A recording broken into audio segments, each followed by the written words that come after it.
bien. Bueno, demos comienzo a la sesión entonces. Muy buenas tardes, bienvenidos todos a esta segunda sesión del quinto ciclo de conversaciones con escritores del Colegio Médico de Santiago. Hoy tenemos un invitado muy especial porque no solamente es un escritor, sino que además es un artista visual. Y eso lo hace muy interesante, por lo tanto nuestra conversación de hoy será muy dinámica, con literatura, fotografías, pintura, imágenes, y creo que lo vamos a pasar muy bien. Así que bienvenido, Teodoro. Gracias por aceptar esta invitación. Al contrario, el agradecido soy yo y los quiero felicitar por esta importante instancia del encuentro y la posibilidad de conversar algunos temas de literatura. Perfecto, excelente. Bueno, todos los que están acá conocen a Teodoro, algunos más que otros, ¿ya? Pero siempre vale la pena dar algunos antecedentes biográficos. Él nació en Santiago de Chile en el año 1958, estuvo hace poco de cumpleaños. Él es poeta, narrador, ensayista, pero también pintor, fotógrafo y artista visual. Estudió diseño en la Universidad de Chile, en la ciudad de Valparaíso, y diseño y licenciatura en estética en la Universidad Católica de Chile. Se inició muy temprano en la pintura, después pasó a la literatura y finalmente a la fotografía. Sus primeros libros de poesía fueron publicados en 1983 y 1984, donde participó con ellos en la Feria del Libro de Alemania. Y a fines de la década del 80 regresó a Chile.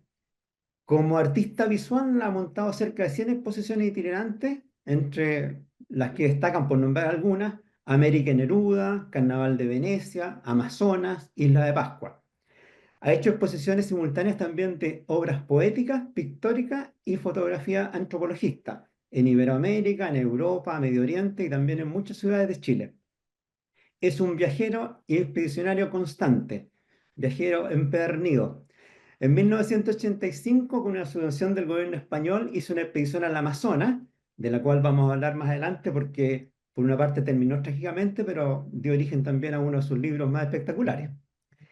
Entre la cerca de veintena de libros publicados, yo destacaría Aprender a morir, que fue el primer libro de poesía de 1983, El espejo humeante, que da cuenta de ese viaje comentado recién al Amazonas, el año 2005, Fuego contra hielo, que son relatos del año 2014, y un libro de poesía muy bonito, Celebración del Instante, 365 más un haiku del 2018, del cual vamos a hablar in extenso. Y sus últimos libros son Huésped del Aire, un ensayo muy interesante publicado durante la pandemia, y Tribu de la Palabra, que es un compendio de poesía.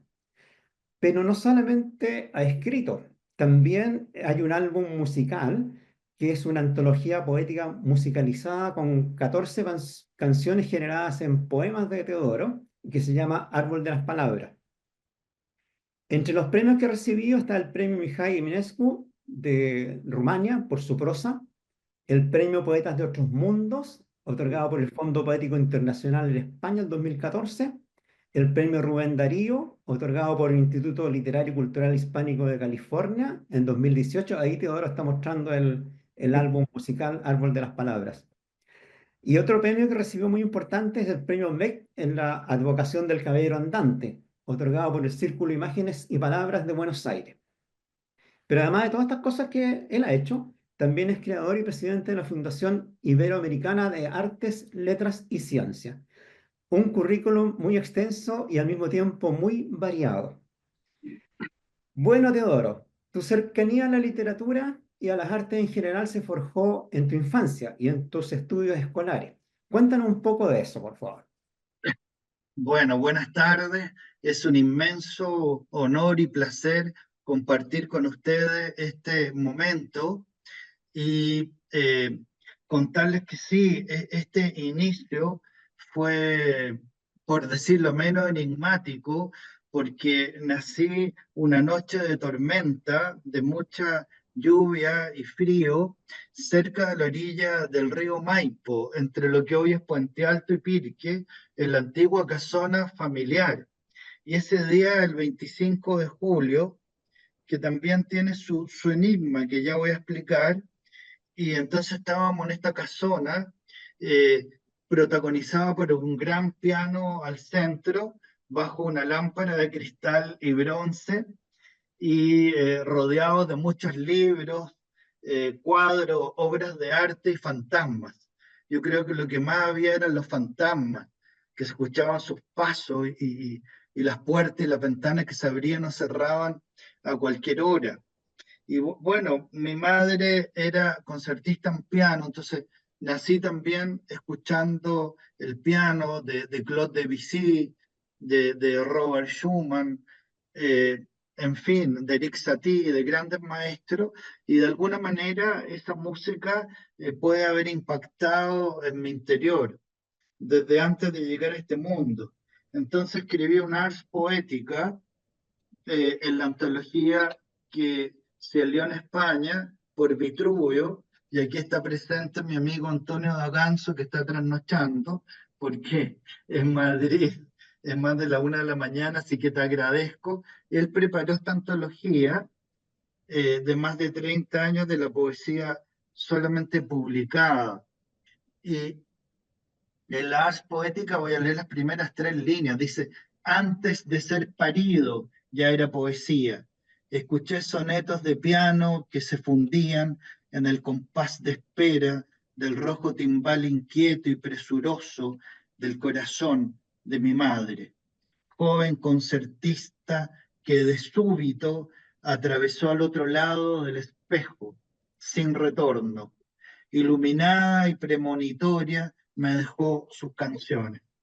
Bueno, este inicio fue tremendo porque fue como ser parido junto a este torrente gigante del agua que baja directamente de la cordillera de los Andes al mar sin pausa.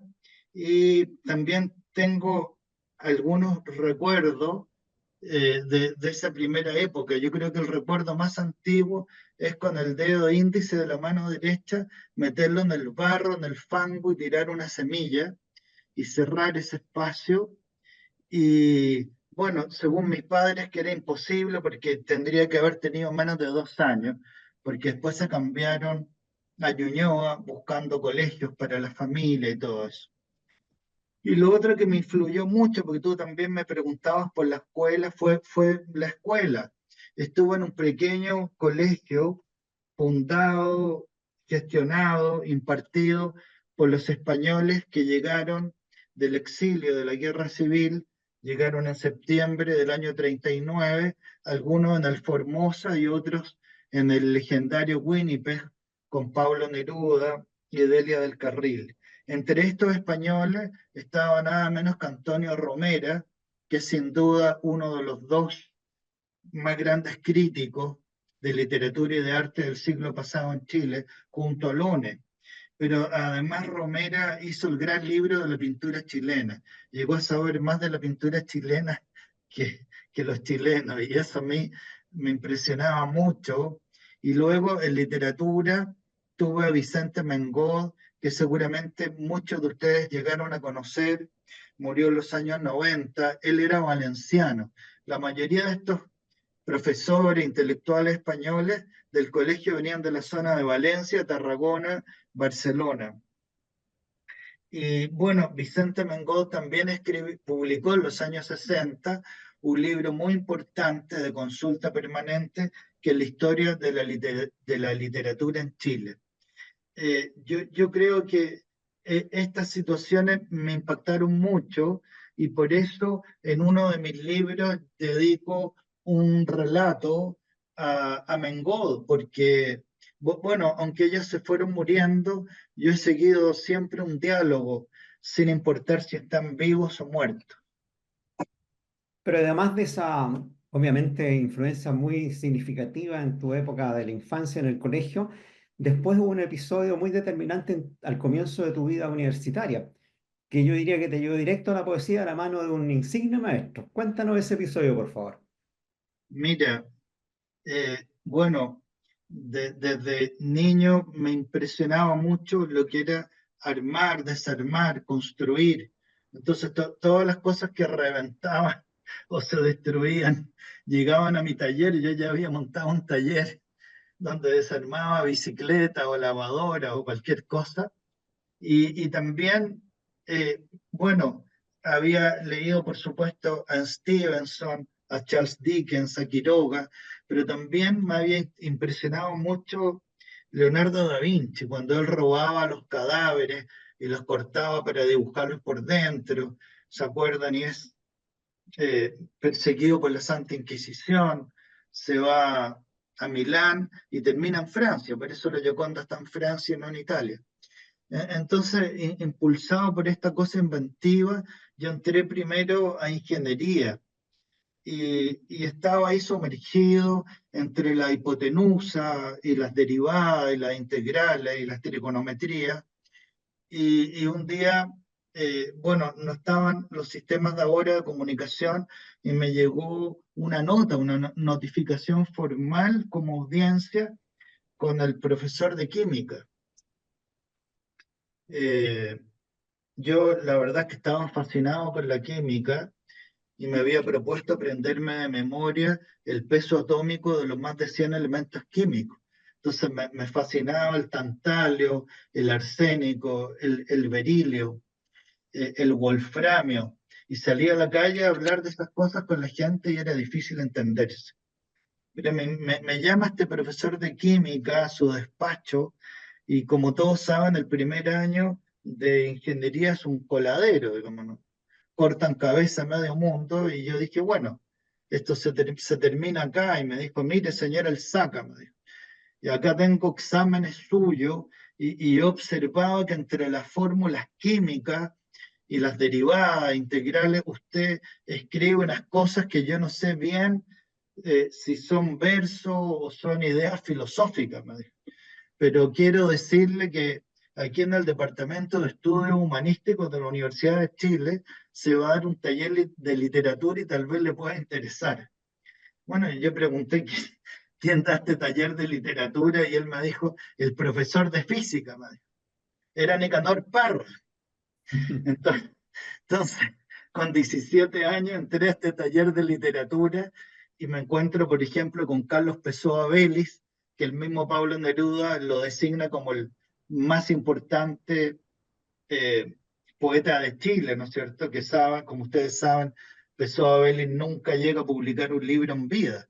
Se empieza a publicar póstumamente, solamente escribía en los diarios, en los periódicos, qué sé yo.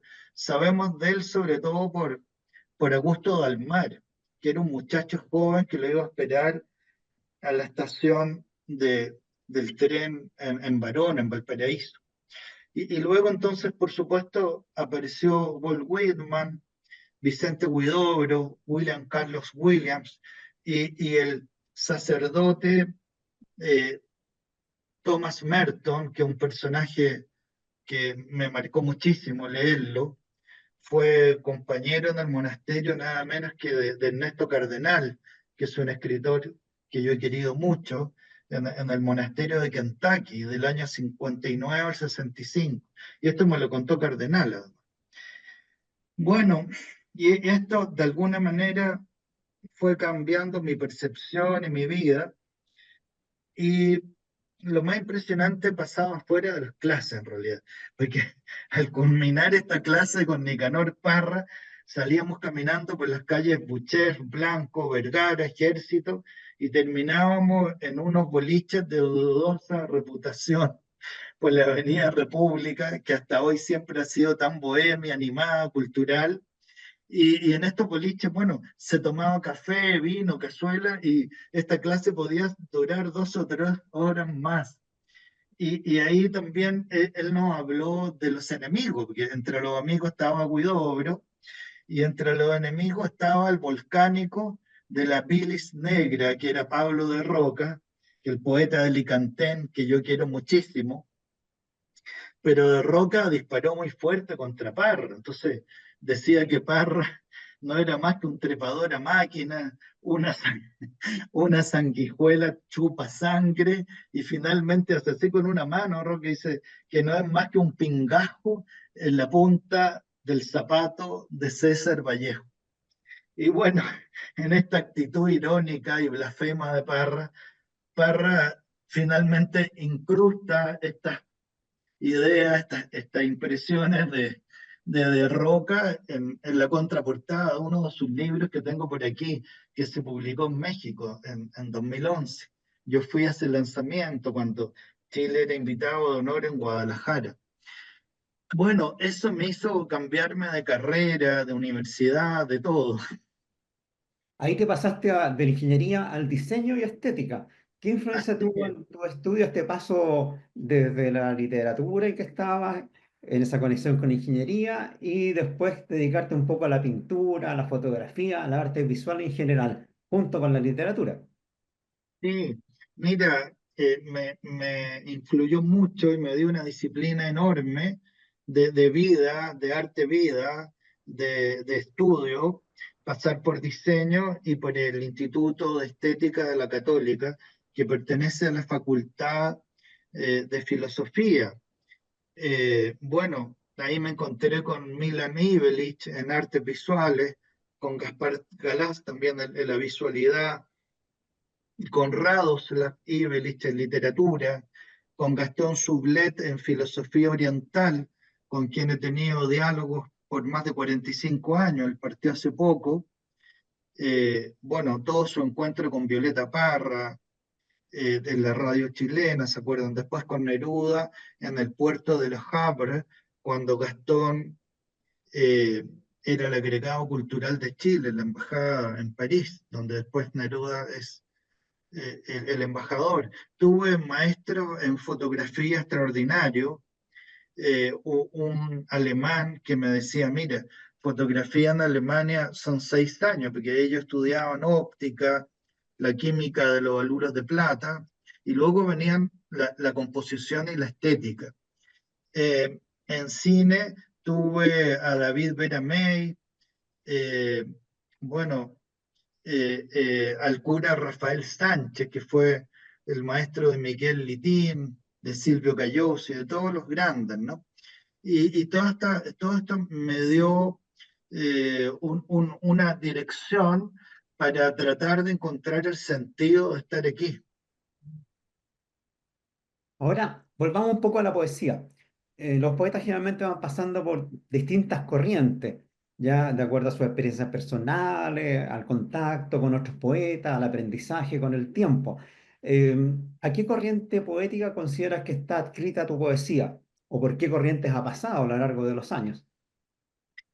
Mira, el 84, cuando salió mi segundo libro, hace algo más de 40 años, eh, un gran escritor chileno que fue alcalde, corregidor, gobernador, abogado y un poeta notable, además que era Manuel Francisco Mesa Seco, dijo que mi poesía era naturalista, filosófica y antropológica. Y me sigue haciendo sentido. Ahora, como bien tú dices, va habiendo un cambio, una evolución, y yo creo que en los últimos años me he acercado más todavía a la naturaleza sin dejar el preguntarme, sin dejar la filosofía, pero voy con las preguntas y vuelvo con más preguntas casi siempre. Entonces, escribí en un ensayo que realmente el que cree que ya ha llegado ya está muerto, porque el que cree que ya tocó el nirvana, ¿no? Pero para entrar a la poesía hay que estar en un estado especial, en un satori, es un estado de gracia que, aunque es un concepto que viene del Oriente, también lo encontramos en la Grecia antigua. No, no hay que olvidar que Platón pasó 9 años estudiando en Egipto, en las escuelas herméticas de Hermes, de donde viene hermético, Trismegisto, el 3 veces grande, el 3 veces sabio, y ahí descubre un término que es la apogée, que es como ir sacándose las capas, ¿no? Ir desvistiéndose, ir quitándose, es como desandar el camino, pero eso también se conecta mucho con el Tao Te Ching de Lao Tse, porque Lao Tse nos explica que en realidad es el vacío el que engendra la forma, y si engendra la forma, podría engendrar la palabra y el sentido. Bueno, es más largo, ¿no? Pero Hay una cosa que siempre me gusta preguntarle a los poetas y las respuestas son muy variadas, ¿ya? Y no puedo dejar de preguntártelo a ti también. ¿Qué es lo que es para ti la poesía, Teodoro? ¿Qué significa la poesía para ti? Bueno, es tratar de expresar y de plasmar esta búsqueda y estas grandes preguntas eternas del camino. Ahora, me gustaría complementar un poco con lo que define, por ejemplo, Aristóteles, ¿no? Que fue 20 años discípulo de Platón, no fue más porque murió Platón. Y él publica el primer libro de poesía del mundo, ¿no? De la historia, que es poética, se llama simplemente poética, y comienza a explicar sobre el ritmo, la fragmentación. Y también me impresionaron mucho eh, definiciones bastante didácticas de un hombre poco didáctico, que es Martin Heidegger, porque él habla de la nada, de la nadería y bueno, del ser y tiempo, pero cuando habla de la poesía vuelve al concepto original de hace 2400 años, que es la poiesis, y que es el crear algo desde aquí hasta acá, o sea, pasar de algo que no existía a crear algo ahora nuevo que ya existe. Eh, en ese sentido, Heidegger da explicaciones, como ya dije, didácticas, y dice, mira, es el asombro de ver un seto absolutamente verde, monocromo, donde de repente estalla una flor multicolor. O es también la crisálida oscura y gris que no te llama la atención, que parece una rama muerta, que de pronto se abre y sale volando una mariposa por el aire. O sea, también tiene que ver con el asombro. Yo creo que el camino del asombro ha sostenido muchísimo mi vida y cuando se me termina el asombro, la verdad es que no voy a querer seguir estando aquí. Bueno, la poesía obviamente se nutre de conocimiento de un amplio espectro de cosas, ¿ya? En el caso tuyo, de todo lo que has podido compartir con otros autores, de experiencias personales, pero hay una cosa bien particular en tu caso que son los viajes, ¿ya? Tú has viajado mucho alrededor del mundo y obviamente que eso te ha nutrido de alguna forma en tu escritura y especialmente en tu poesía. ¿Cómo influyó el conocimiento de otras culturas y también de otras filosofías que tuviste acceso con tus viajes en tu poesía específicamente? Bueno, todos mis viajes en general han sido desde el inicio bastante antropológicos, han sido viajes de una búsqueda y quise ir hacia los orígenes y encontrarme también con el oriente. En algún momento atravesé el desierto de Sahuira, casi muero ahí, bueno, a lomo de camello. Y los viajes en realidad me han entregado un material extraordinario y yo creo que han sido de lo más importante en mi vida. Bueno, de hecho hay un libro que es producto de uno de tus viajes, de unos primeros viajes, lo yo comentaba al comienzo, esa expedición al Amazonas, que dio origen finalmente al libro El espejo humeante Amazonas. Aquí narras en formato poético una epopeya, un viaje iniciático que hiciste en la década del 80 al Amazonas y que, bueno, terminó en tragedia, pero resultó también en un libro 20 años después. Cuéntanos un poco de esa aventura, el significado que tuvo para ti y qué representó finalmente plasmarlo en ese libro que estás mostrando. Y mira, es un solo poema extenso, se enmarca en lo que Octavio Paz definió como el gran poema americano, que es extenso, son más de 100 páginas de un solo poema, y va acompañado de más de 80 petroglifos. Tiene un prólogo gigante de Gastón Sublet de varias páginas, y me lo presentó en Madrid Rafael Alberti. Acá está su manuscrito, la dedicatoria, Rafael Alberti, Teodoro Alzaca y el año. Y ahí está Roberto Mata y Alberti que los retraté mientras hablaban de esta expedición. Y bueno, eh, sucede que el Amazonas tiene más de 1.700 tributarios.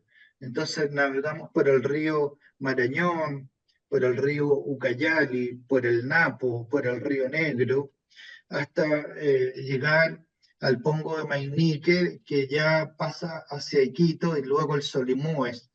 O sea, pasa de las alturas del Pacífico junto a los grandes farellones en el Alto Perú y atraviesa 9 países hasta desembocar al norte de Belém, en Brasil. Y eso significó encontrarme con los Guayapi, con los indios Aguaruna, con los Yanomami, con los Campas, con los Machiguenga y especialmente con los Yaranagua. Yo empecé 2 años antes a estudiar primero algo de quechua y después también algunos dialectos amazónicos, hay más de 300, ¿no? Y a tratar de entender su construcción social, su ritualidad, sus ceremoniales, eh, su cerámica, por ejemplo, ¿no? Y eso ha sido una experiencia tremenda. Ahora, me demoré casi 20 años en publicar el libro, porque murieron los 3 amigos que me acompañaban, y en el inicio entonces está dedicado a ellos, ¿no? Que es Efraín Conturcán, que es el antropólogo, Fausto Aramburen Ceballos, el botánico, y Gregorio Guamán Quispe, el ornitólogo. Y esto fue bien al interior y fue en el año 87. Eh, bueno, pasado algo de tiempo. Eh, y ahí estuve perdido, como, Sí, claro. fue como ser sin ser visto, digamos, estuve fuera de este mundo. Y de alguna manera volví a ser parido desde las aguas del Amazonas, ¿no? Estuve bastante tiempo solo antes de ver a otro ser humano. Y cuando volví a ver otro ser humano fue terrible porque fui rehén de la tribu. Primero fui un rehén, estaba prisionero de la Charanagua, porque ellos son, naturalmente, tienen una tremenda desconfianza de los hombres blancos. Además, mi barba era así gigante, como esos sacerdotes ortodoxos griegos o rusos. Entonces, y yo ya estaba con poco pelo, entonces pensaban, los niños corrían despavoridos y pensaban que yo era un demonio que se le había dado vuelta la cabeza y el pelo estaba arriba. tenía, tenía que mirar el mundo de ellos a través de las palos de una maloca construida con unas ramas como bambú o coligüe, pero después de un tiempo ya pude establecer un diálogo y aprender más del dialecto de ellos. Ayeyanchu, Casianquichis, Tucay, Maimán, Tancanqui, Imazupiki, Sumafia, Taripunqui, Causapaca, Cotimusa, Quiña. Y pude establecer una conexión y después tener una novia Yaranagua. Entonces fui admitido en la tribu, sentado en el fogón, a la orilla del fuego. También tuve que oficiar en la muerte de una joven en un ritual y también entrar en un manantial donde había una mujer embarazada al centro y estábamos en un círculo haciendo unos cantos rituales y unas danzas muy parecidas a las danzas sufíes. Aquí sería difícil mostrarlas, ¿no? Pero fue tremendo. En ese momento entró el chamán con 2 piedras, la piedra de cortar y la piedra de base, y cortó entonces el ombligo y quedó la placenta flotando en un cardumen de peces. Eh, la verdad es que fui descubriendo algunas cosas ahí, y también la forma de la espiral, ¿no? Bueno, Bueno, en realidad fue muy aventurero ese episodio, ¿ah? Recién Bárbara, nuestra periodista, estaba mostrando unas fotografías que tú tomaste a algunas de las tribus que pudiste conocer en ese viaje al Amazonas. Fue muy complejo realizar ese trabajo fotográfico, considerando que estos pueblos, como decías tú, no eran muy amistosos y menos del hombre blanco, y más encima que le estaban tomando fotografías. Me imagino que no era muy fácil. no fue nada de fácil y yo todavía tengo por aquí una colección tremenda de flechas y de arcos de las diferentes tribus. Eh, eh, porque fue una vivencia muy intensa, pero claro, no es lo mismo si tú llegas en un helicóptero o en un tanque, por ejemplo, y entras a Gaza y empieza a dispararle a la gente que si entra en bicicleta o caminando, ¿me entiendes? Yo creo que había una actitud de humildad, de diálogo, de comprensión con el otro para abrir un camino. Eh, Uy, es muy difícil explicar todo desde acá. Bueno, eh, Bueno, ahora vamos a otro libro tuyo que también tiene que ver con viajes, se llama Fuego contra Hielo. Ahí son relatos sí, en prosa poética en realidad, que están fundamentados en tus viajes por La Habana, Ciudad de México, Estambul, Buenos Aires y también localidades chilenas. ¿De qué manera el viaje por esas distintas urbes inspiró esos relatos?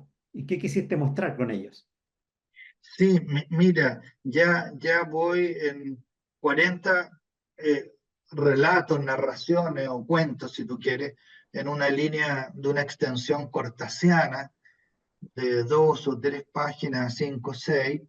Este fue publicado por Verbum en Madrid y con un prólogo precioso de mi amigo Antonio Skármeta, que fue nuestro embajador, ¿te acuerdas? En Berlín, en Alemania, del 2000 al 2003, la época de Ricardo Lagos. Yo lo conocí allá, en los 80 en Berlín, y después volví a verlo cuando era embajador. Bueno, lo que me inspiró es ver cómo cada ciudad tiene su propia huella digital, su propia identidad, su propio sello. De Chile hay cuentos en San Pedro de Atacama, en Chiloé, en Rapa Nui, están los volcanes del Cinturón de Fuego, pero luego está en La Habana, en Magüey, en Sanctis Espíritu, en Cuba, está Ciudad de México, está Buenos Aires, donde aparece la ciudad de San Telmo. Bueno, el de México está presente aquí, Juan Eduardo Esquivel de México, amigo poeta y filósofo, te saludo desde acá, que estamos juntos en un libro, además, acá, para que veas que lo tengo a la mano. Ahí estamos juntos. Mira, eh, bueno, está Estambul, que ha sido muy importante en mi vida, haber estado en Estambul, en Esmirna, en Capadocia, haber volado en ese globo, pero sobre todo haber caminado por Éfesos durante días, por donde caminó Heráclito de Éfesos, cuando habla del río, del agua, ¿no? Que nunca es la misma. Entonces, el libro entero es sobre los viajes y tiene también un prólogo al interior de un médico.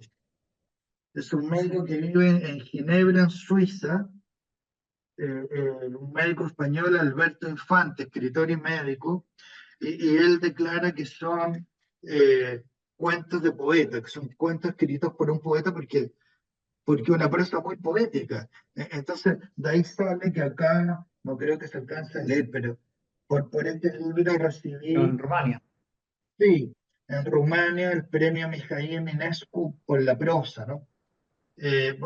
Hay mucha más prosa que escrito, paralelo a la poesía, pero ya no es narrativa, sino que es ensayística. Ahora se va a publicar mi ensayo sobre Jorge Teillier, lo publica la Universidad del Biobío, ya publicó, me adelanté al centenario de Nicanor Parra, porque como lo conocí tanto, por supuesto Gonzalo Rojas, eh, eh, eh, Efraín Barquero, nuestro premio nacional, un poco olvidado, y yo lo iba a visitar a Marsella. Iba a la Gare de Lyon en París y tomaba 7 horas el tren para ir a ver a Barquero en Marsella. Mira, Vamos ahora.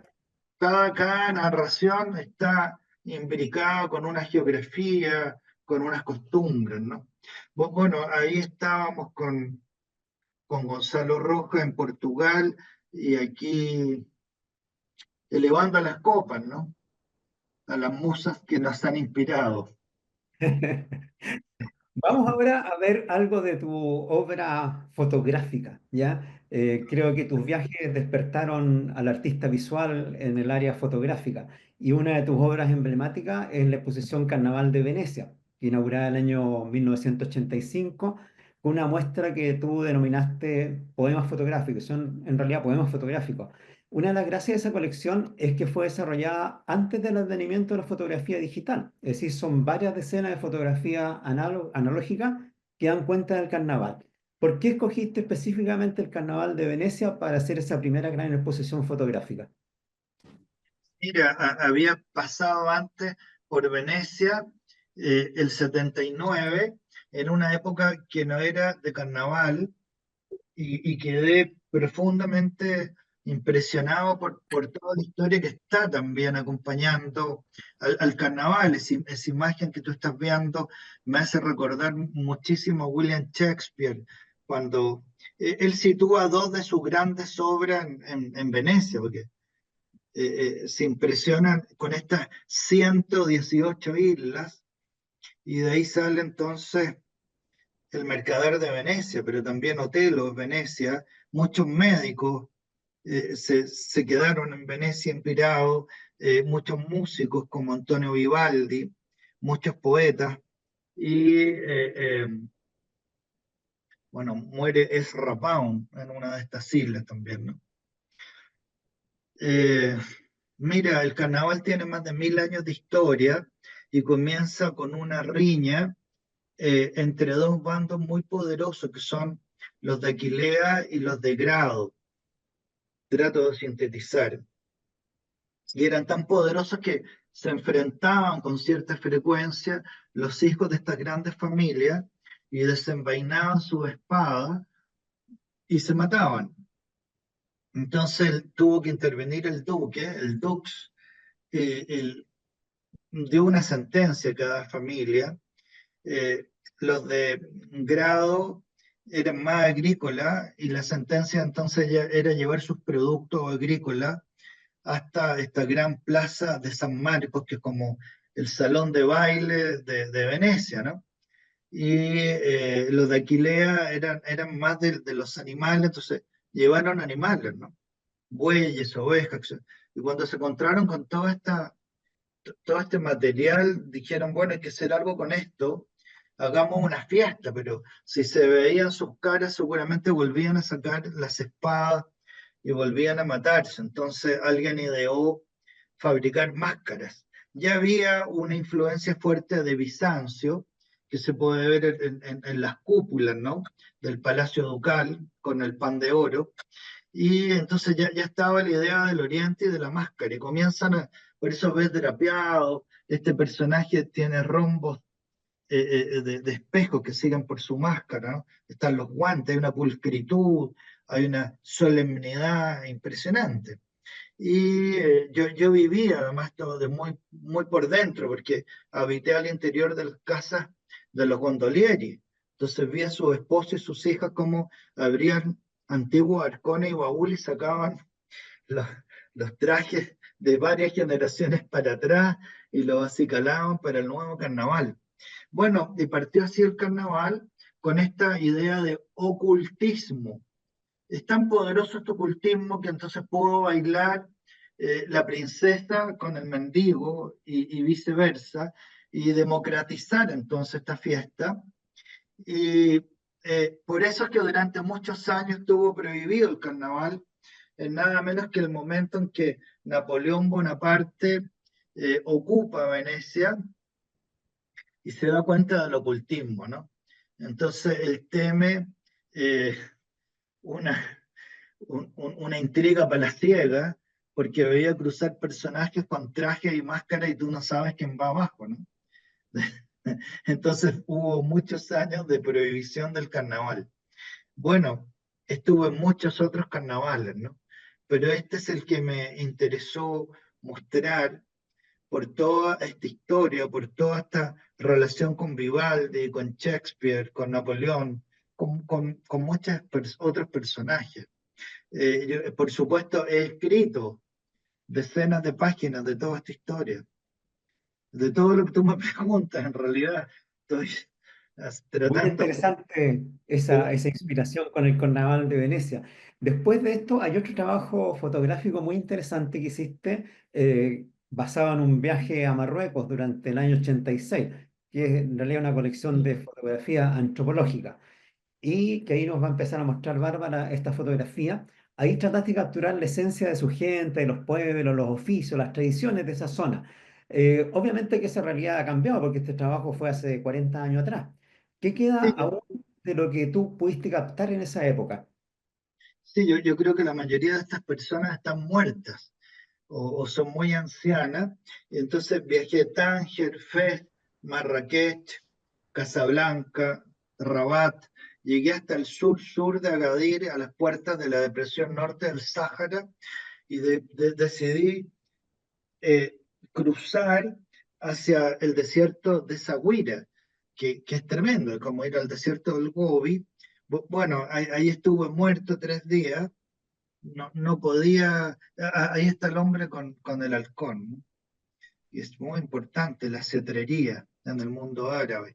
Mira, y entonces me tuvieron 3 días encerrado en una tienda en medio del desierto, con una insolación tan tremenda que no podía exponerme a ningún tipo de luz solar, solamente podía salir de noche. Entonces también hice algunas fotografías de noche, en una noche lejos de cualquier ciudad y de luz eléctrica. Eso, por Gruesa. ejemplo, claro, ahí es cuando yo creo que la segunda o tercera noche que me pude levantar y encontrarme con estas camellas. Se nota que son camellas mujeres, la del centro, esa blanca, había nacido hace ya poco. Yo por ahí anoté los nombres de cada una de ellas. Están como sonriendo, son animales de una lealtad increíble.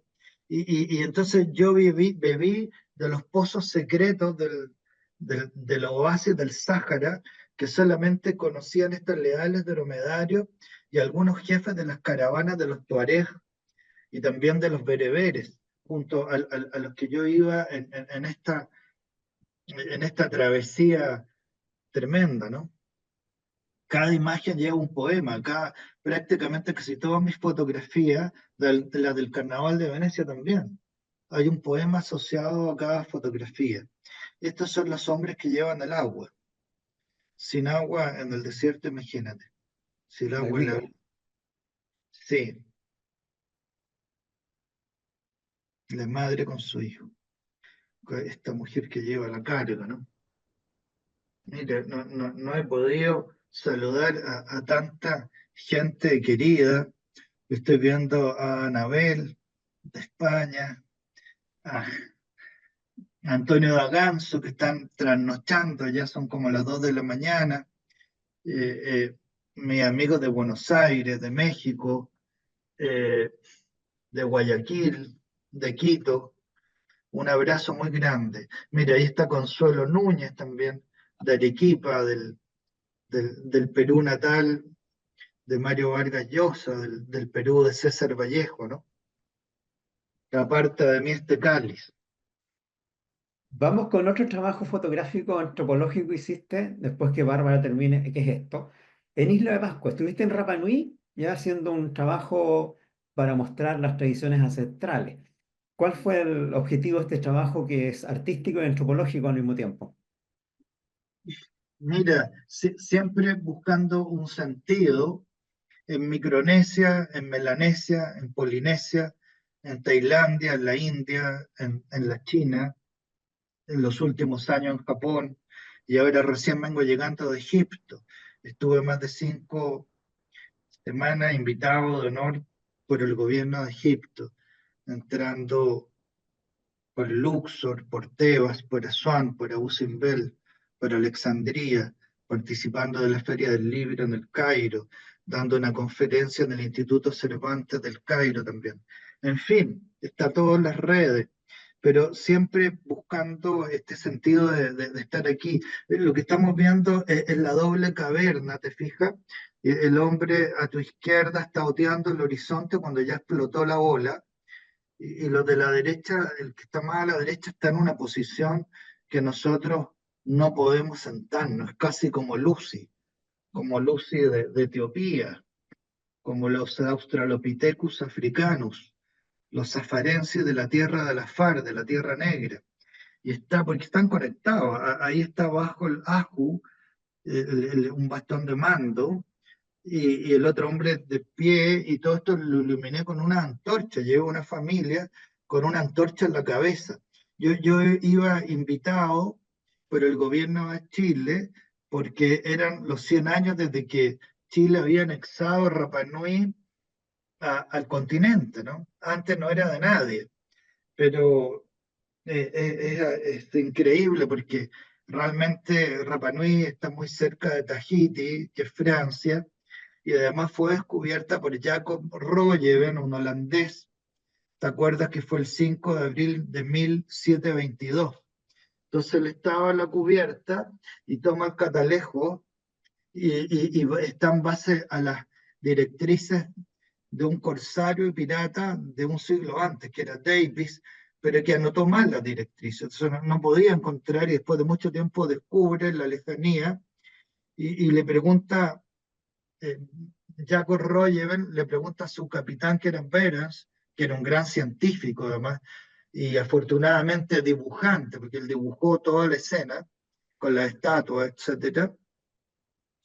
Bueno, y le pregunta ¿y qué día es? Y le dice 5 de abril, pero de la semana, domingo, domingo de resurrección, de Pascua, y por eso le puso Isla de Pascua.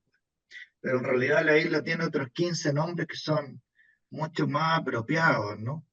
Bueno, el Tepito de Genúa es universal. Si tú vas a los grandes centros rituales del planeta, todos son el ombligo del mundo.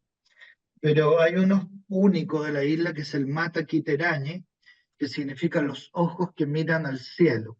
Y hay más de 1000 estatuas hoy a la vista, pero una de ellas es el Tucuturi, que es diferente a todas, que es el único que está sentado en una posición eh, eh, de meditación, en una posición totalmente zen, y que justamente su cabeza es más redonda como la nuestra y que está mirando al cielo, está mirando a las estrellas, ¿no?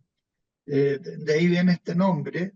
Bueno, alcancé a estar con los más grandes antropólogos y arqueólogos de la época, con Gonzalo Figueroa, que levantó el Ajú Akivi con William Malloy, con Jorge E. Silvaó, que fue el asesor de Jacques Cousteau para la Polinesia, en fin, con el doctor Ramón Campbell, aquí hay muchos médicos, que fundó el hospital de Rapa Nui. Cuando yo llegué no había nada, no existía ni un auto, ni una calle, no había luz eléctrica prácticamente, nadie había visto un frigider y menos un televisor. Pero en la noche encendían un motor a petróleo en la Fuerza Aérea y yo iba todas las noches a cargar las baterías de las antorchas Metz alemanas para fotografiar el interior de las cavernas. Lo que tú estás mostrando es uno de los 17 temas que yo fotografié en la isla, que son específicamente las pinturas corporales como origen de la forma del arte. Porque antes de que Da Vinci pinte sobre un muro o Picasso sobre una tela, lo único que tenía el hombre trashumante era su propio cuerpo. Y entonces su primer arte fue sobre el propio cuerpo. Esto que te digo es tremendo y bueno, iba por 2 semanas y me pasó como en el Amazonas que me quedé muchos meses. Entonces, otro de los temas es la pesca diurna, otro tema es la pesca nocturna, está la pesca submarina, están los tres islotes, el Motu Nui, el Motu Iti, el Motu Cao Cao, están los 30 conos volcánicos con los tres volcanes principales, está su organización social, está la arquitectura, la flora, la fauna. Son más de 1800 placas de diapositiva. Eh, Tengo varias Hacemos bodegas. unas imágenes, Bárbaro, para que nos vaya explicando ahí, Sí, Teodoro. todo es análogo, entonces siempre cargaba por lo menos 3 cámaras, no es como es con lo digital.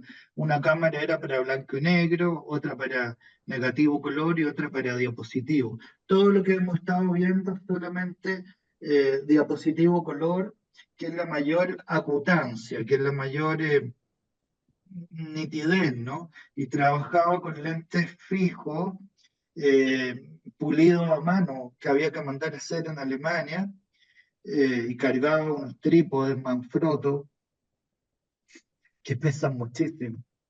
Y yo, bueno, cruzaba la isla con todo esto. Caminaba y cruzaba la isla hasta Naquena, con todas esas cámaras, lentes y trípodes. Y esto fue más de 5 meses, así que me pasaron muchas cosas. Después me invitaron a Casa de América, cuando recién, hacía poco se había inaugurado, el año 96. Entonces era el encuentro de todos juntos, se llamaba, porque era el Asia-Pacífico. Entonces estaban todos los países y Chile llevó a dos artistas, llevó a Roberto Mata y humildemente a quien hable llevé esta exposición.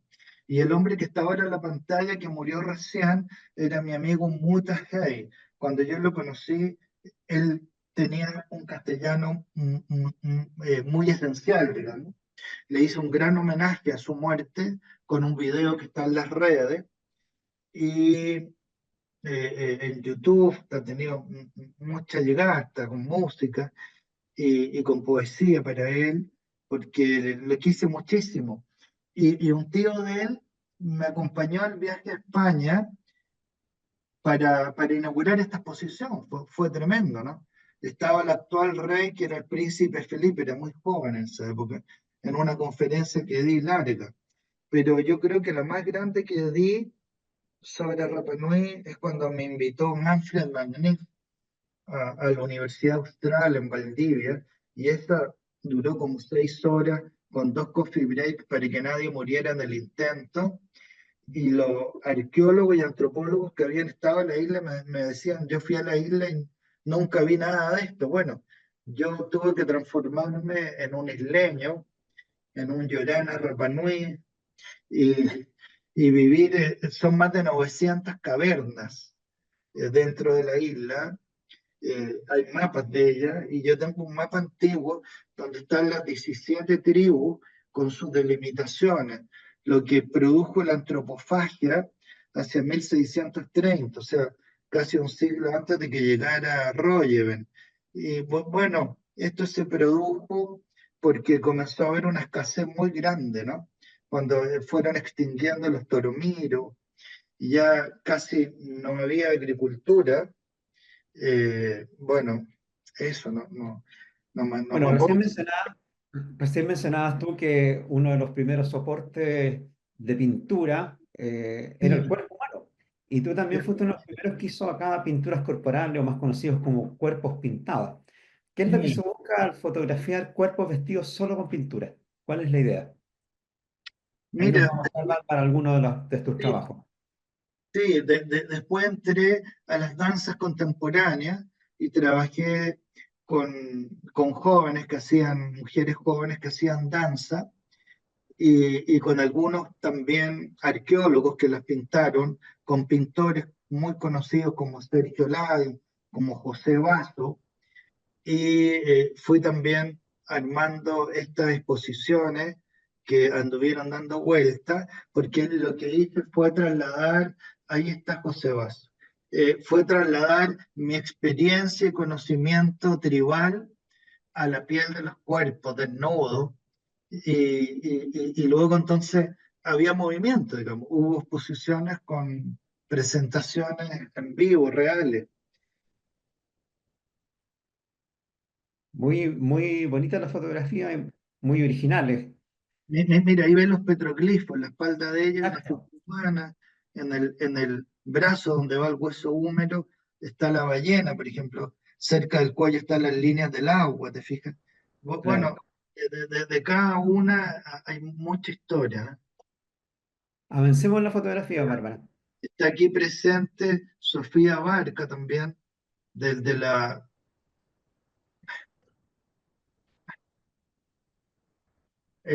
ella de la aldea Cujane, de Rapa Nui, le mando un gran abrazo. Ella también llegó de Barcelona a la isla y se enamoró, se quedó allá y ya hizo su familia allá, ¿no? Esto es increíble, ¿no? Está en Ritoque, en la ciudad continental abierta Mereida, donde yo trabajé el año 78, 79, en los inicios, ¿no? Cuando llega a vivir el primer habitante, que fue Boris Ivelich.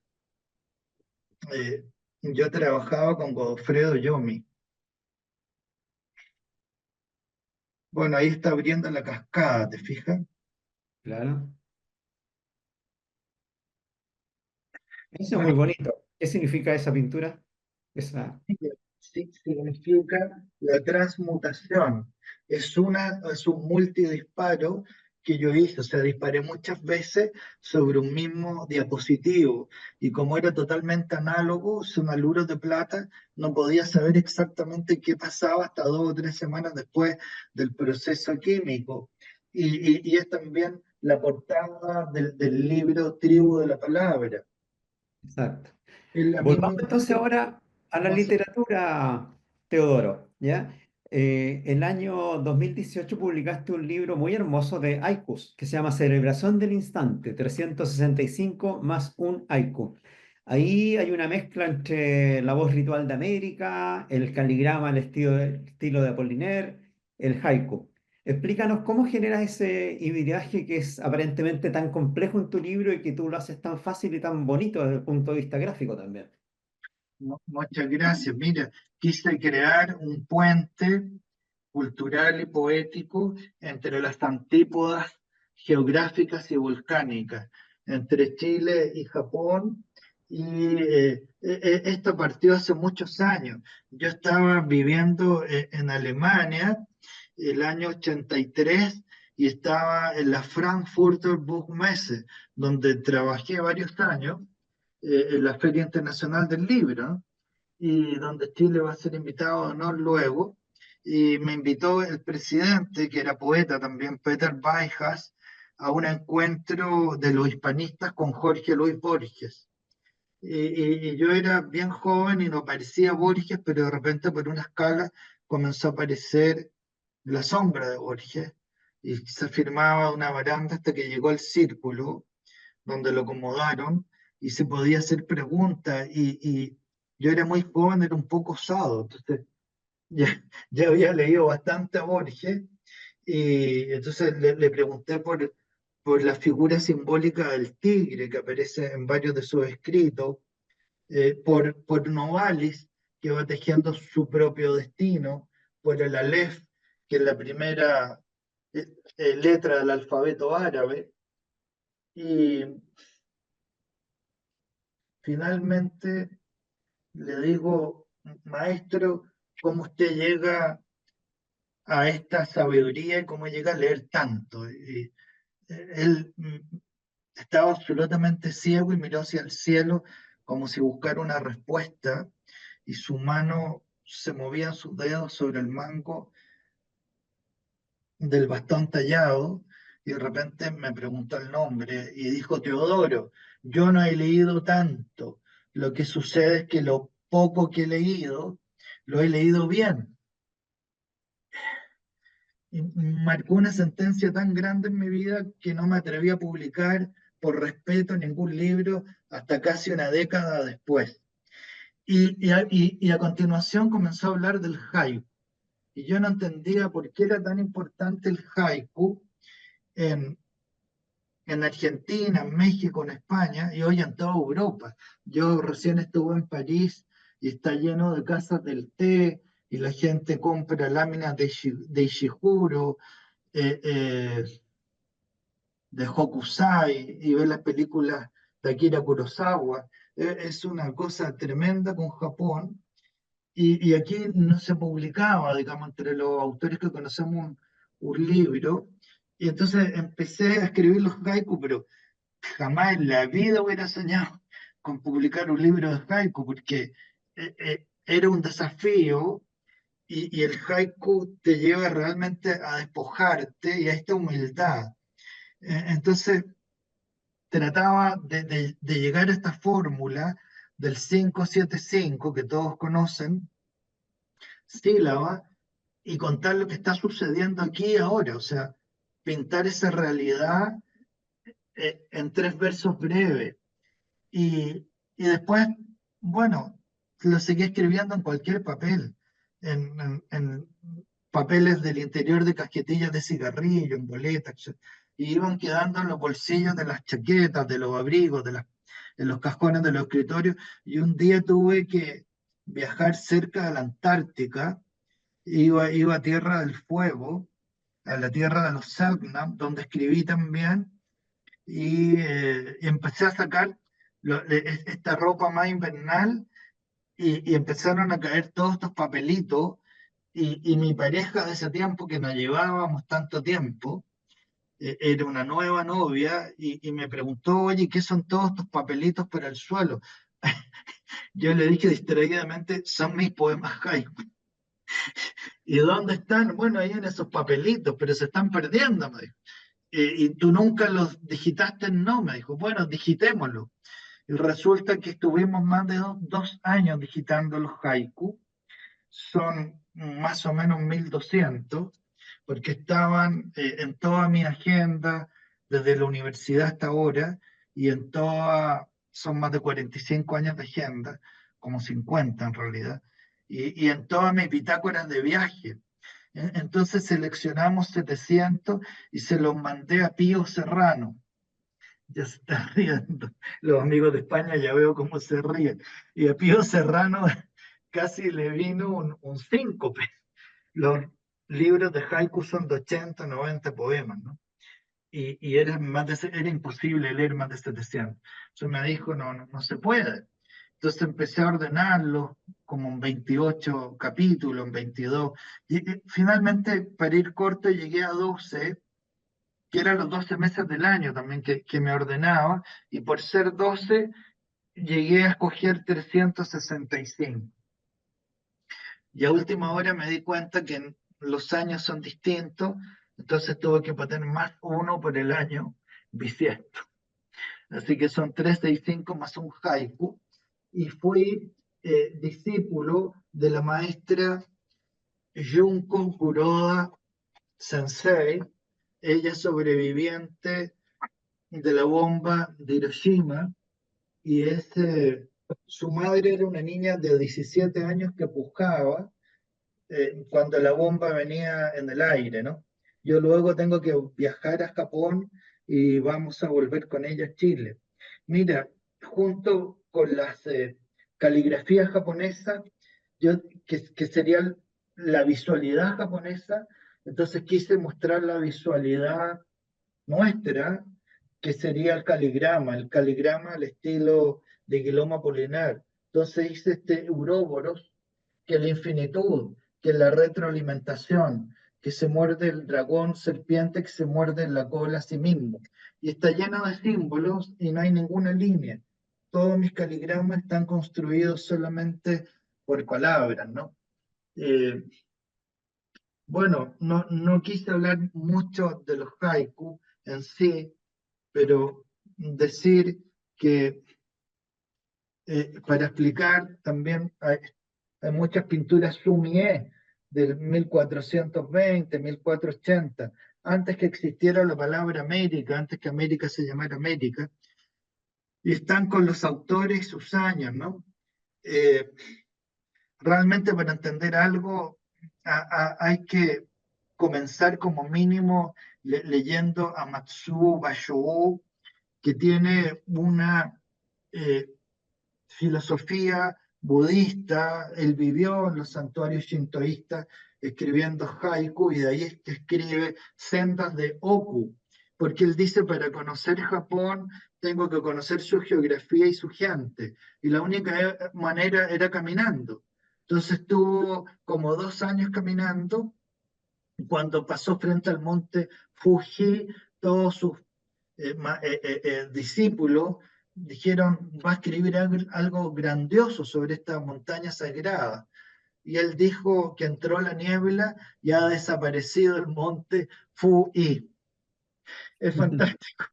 Luego habría que pasar a Buzón, saltándonos un poco, y entender que la escritura del haiku de Buzón tiene mucho que ver con el arte, con la visualidad.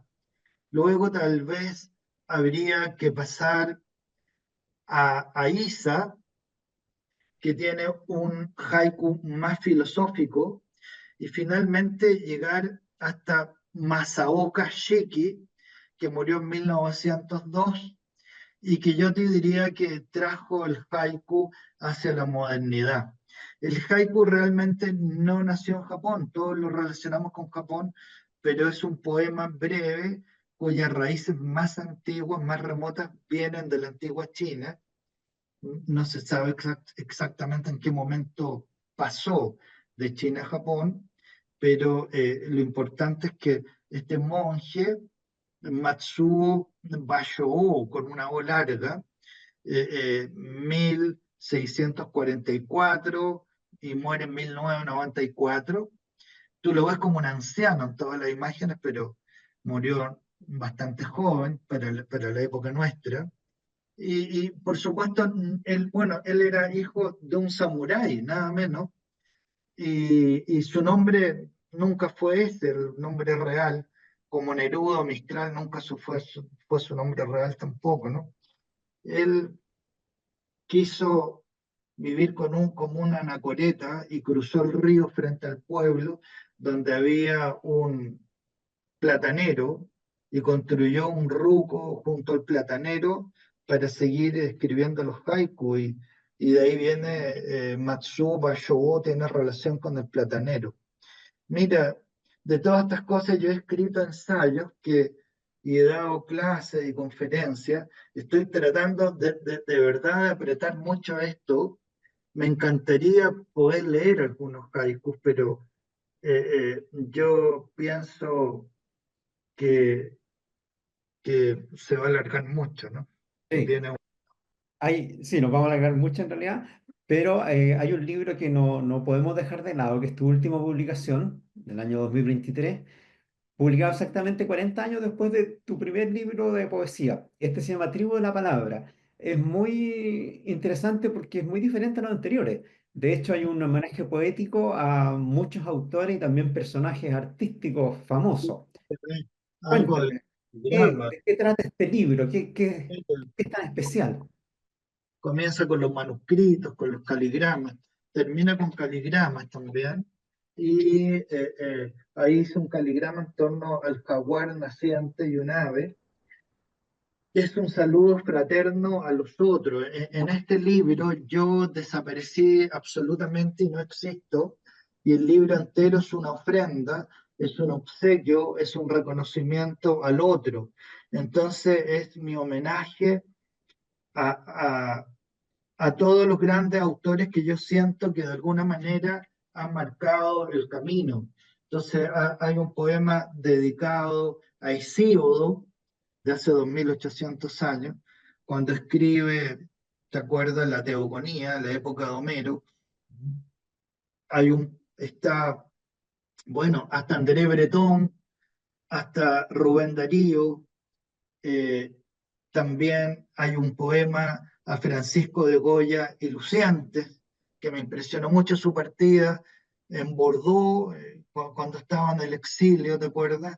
Hasta donde fue con algunas de las prensas y los tórculos, porque en esos mismos días muere William Blake, también artista visual y poeta, y muere Beethoven.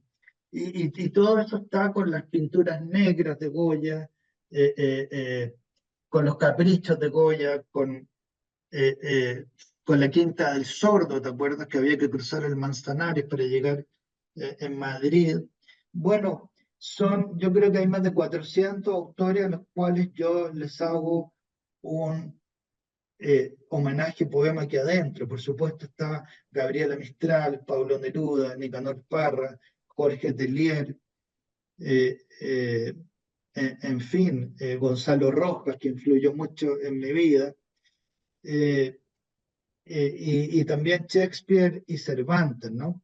Pero también están los grecos romanos, porque en esta época no podía contar tantas cosas, pero cuando fui parido a orillas del río Maipo, aunque la familia se vino después a Santiago, yo seguí toda mi vida vinculado al río Maipo. Entonces pasaba los veranos en las montañas sin luz eléctrica, leyendo a León Tolstoy, eh, eh, a Fyodor Dostoyevsky, y ahí también leí a muchos greco-latinos, entré a Virgilio, a Eneas, al Eneas de Virgilio. Él nació el 65 antes de Cristo en la Italia septentrional. Por supuesto, leí a Horacio Flaccus, a Lucrecio, a Ovidio con la Metamorfosis, que muere en un exilio terrible, el 85 después de Cristo, tratando de volver a Roma, donde no puede, finalmente no puede nunca regresar. Y bueno, también leí los escritos de muchos personajes de la época, ¿no? Las estrategias de los personajes, pero por supuesto entre Germanicus y Augustus y Craso. Me impresionó mucho Marco Aurelio, ¿no? Las meditaciones de Marco Aurelio, porque él fue discípulo nada menos que de Epícteto, y Epícteto ya traía la línea de Zenón, que no es el mismo Zenón discípulo de Parménides, que era brillante, es otro también muy brillante, que es el Zenón de Cito, el padre de los filósofos estoicos. Todo eso está metido en este libro, hasta algunos autores, dos o tres más jóvenes que yo, a los que les hago un homenaje. Y no hay prólogo, sino que un pequeño saludo prefacio, y hay un epílogo que lo hizo un gran poeta español, muy galardonado, que es Antonio de Ganso, que está presente aquí en este Zoom y que está trasnochando por nosotros. Y ya nos Y la vamos buena noticia es que vamos a estar luego ahí. ese Sí, libro que vamos a sortear al final de este episodio entre los asistentes. Así que los afortunados van a tener la posibilidad de leer un libro muy especial, muy, va en a ser un realidad, honor. maravilloso. Muchas gracias. Saber que lo puedan tener y leer. Eh, bueno, todos hemos visto la irrupción de la inteligencia artificial y también cómo se ha metido en el arte, en las distintas manifestaciones del arte, ¿ah? Ah, ese otro libro, sí, pero ya parece que no vamos a tener tiempo de hablar de eso, que hay un par de cosas más que me interesaría que nos contara. Este ¿Qué te parece a ti libro, digamos, la influencia de la inteligencia artificial en el arte, especialmente en la literatura? ¿Crees que va a generar algún problema o podemos sentirnos tranquilos de que no vamos a tener una influencia destructiva? mira, como la mayoría de las cosas, depende mucho como nosotros la usamos, ¿no? Yo estuve la semana pasada hablando nada menos que con el director de la RAE en un congreso hispanista mundial. Éramos más de 500 personas del mundo. Y también estaba, él es Santiago Muñoz Machado, y también estaba presente Darío Villanueva, que fue el director anterior, que también había conocido en diferentes congresos, y les dije lo que a nosotros nos une es el sueño de Ramón Menéndez Pidal. Ramón Menéndez Pidal es tal vez uno de los mayores lingüistas que hemos conocido. Él venía de Santiago de Compostela, de Galicia, de las tierras de Valle Inclán, murió el 68, y el sueño de Valle Inclán era hacer la gran enciclopedia, como la enciclopedia de Denis Diderot, 1713, el hambre, cuando pide ayuda a Voltaire, ¿te acuerdas? A Jean-Jacques Rousseau, a D'Alembert. Pero el sueño de Menéndez Pidal era una enciclopedia, más que el significado de las palabras, era la historia de las palabras. Y era imposible hacerla, sería como varias veces más grande que la enciclopedia británica, de varias palabras. Yo mismo te podría hablar varias páginas. También hice un ensayo sobre palabras de origen latino o palabras de origen árabe. Se ha dicho que cerca del 18% de las palabras que usamos a diario son de origen árabe, desde elixir, azúcar, alcusa, alcalde, aldaba, alcatraz, como la cárcel frente a Nueva York, donde mueren muchos personajes, en fin. También la palabra Madrid y la palabra Olé son árabe y Gibraltar. Entonces, hablar de la historia de las palabras, tú no podrías en una enciclopedia, porque serían cientos de tomos, y yo les dije, mira, gracias a la digitalización, a lo digital, al mundo digital, hoy podemos cumplir este sueño de Menéndez Pidal. Entonces, voy a estar inaugurando, ¿aló? Sí, te escuchamos. No sé, se me desapareció la imagen, pero si me escucha está bien. Eh, Voy a estar inaugurando el Congreso de Madrid en el Paraninfo de la Universidad Complutense el miércoles 24 de septiembre y voy a hablar de este trabajo enorme que se está haciendo con escritores e hispanistas de 25 países. Bueno, un hombre tan inquieto como tú no puede estar tranquilo sin hacer nada, así que me imagino que estás preparando o trabajando o ya tienes listo tu próximo libro. Cuéntanos un poco de ese proceso creativo actual. Mira, mi próximo libro, ustedes me están viendo. Sí, sí, sí. Excelente. Algo moví. Mira, mi próximo libro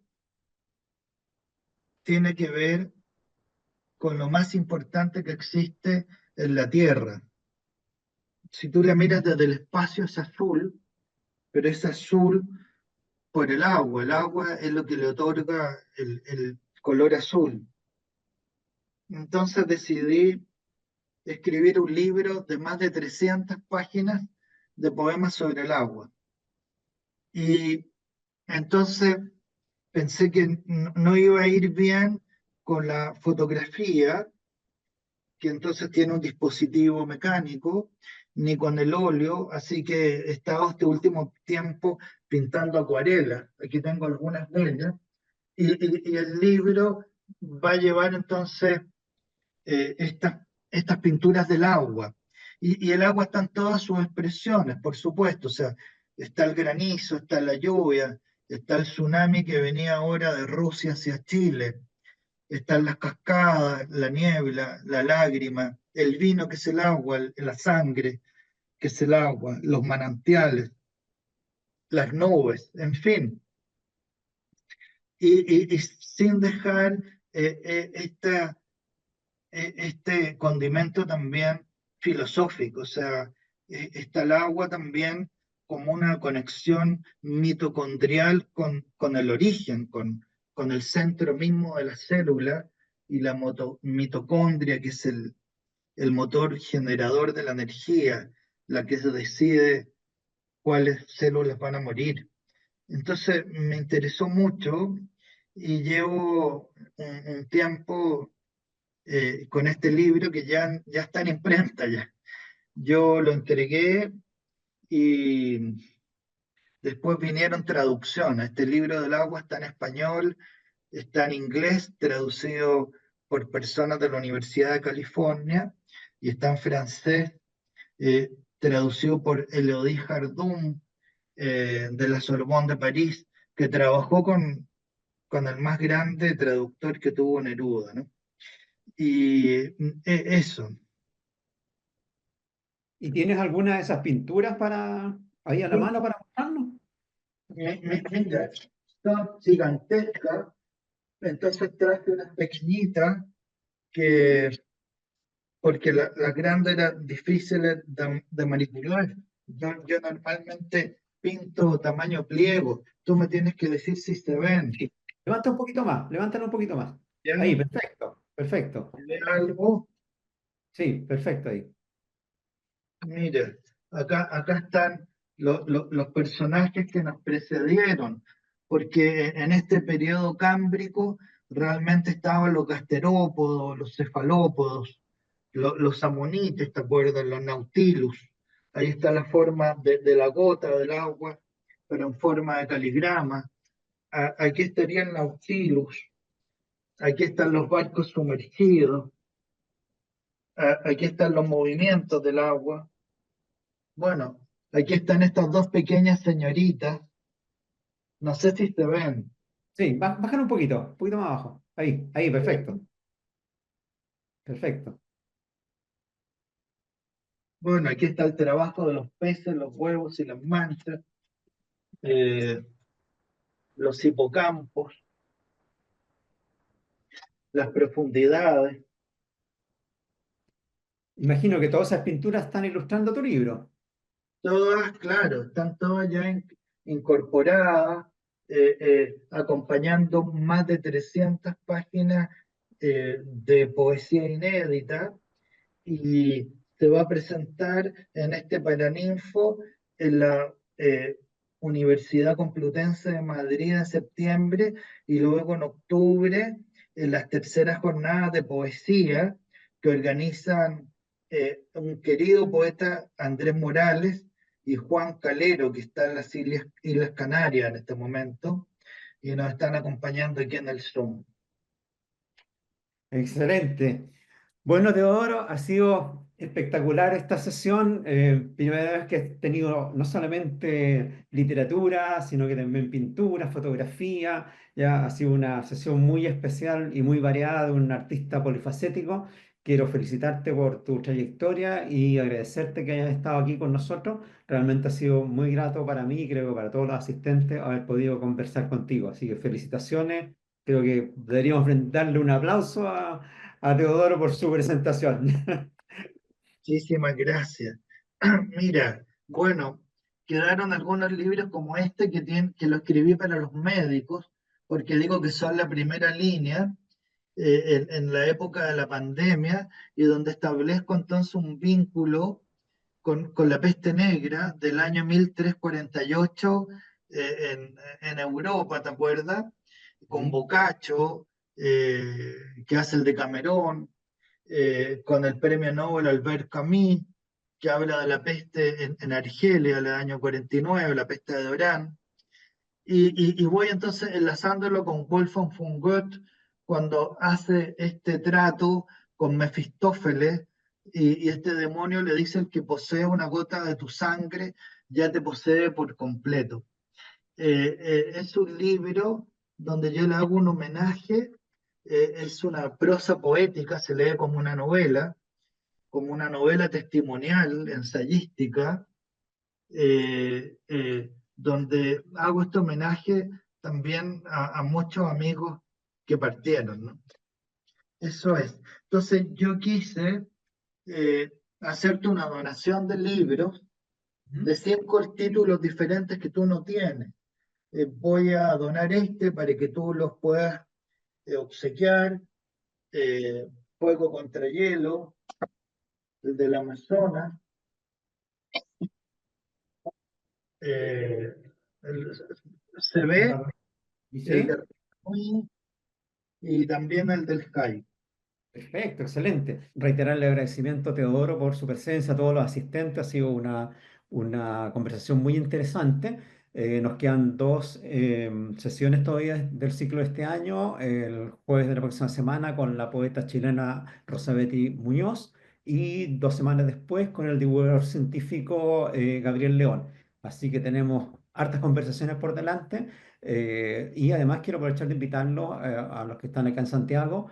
Este sábado tenemos un conversatorio en la sede del Colegio Médico Nacional en Esmeralda con el escritor Hernán Rivera Letelier, que también va a ser muy interesante. Eso es el día sábado a las 10:30 de la mañana. Así que hay hartas actividades literarias a las que están todos cordialmente invitados. Muchas gracias por su asistencia, muchas gracias nuevamente, Teodoro. Ya creo que lo hemos pasado muy bien, así que será hasta la próxima. Mira, saludo también al amigo Tulio Mendoza Belio, presidente de la Sociedad de Escritores del Bío Bío y amigo de la Academia Chilena de la Lengua. Y bueno, veo muchos amigos muy queridos: Manuel Peña Muñoz, que me precedió, veo a Consuelo Núñez, en fin, pido disculpas que no pueda, Letamendi de Ecuador, que no pueda mencionarlo a todos, y Esquivel de Ciudad de México, ¿no? Patricio Schwaner, del sur también de Concepción. Bien, Muchas Excelente, gracias. muchas gracias a todos. Que estén muy Aplaudo bien. para ustedes. Gracias. Un placer. Muchas gracias, Teodoro. Un abrazo fuerte, Teodoro. Un abracito a todos.